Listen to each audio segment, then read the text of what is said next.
News of Special Envoy Kofi Annan's resignation reached Syrian refugees in Turkey Thursday.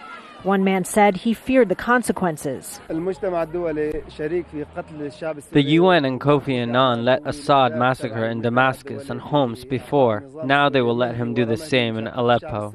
Annan said an increasingly militarized conflict was making his job impossible, but he saved his strongest criticism for the international community. At a time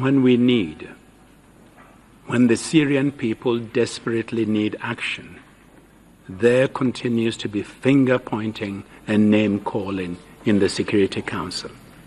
Nevertheless, the finger-pointing continued in the wake of his announcement.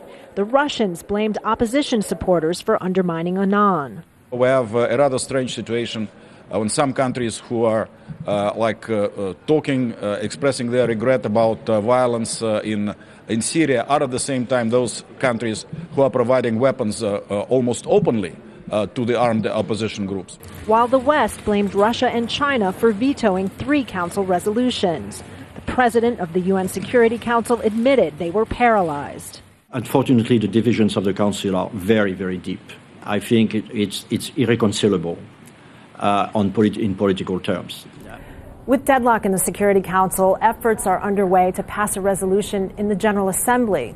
Here, no country has the power of a veto, and a resolution calling for an end to the violence is expected to pass, but it will be non-binding and therefore largely symbolic. UN watchers say the international institution has been damaged by its failure to agree.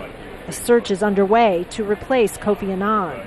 I suspect that the UN will find a lower profile figure just to keep diplomacy going, to keep some contacts with the regime in Damascus.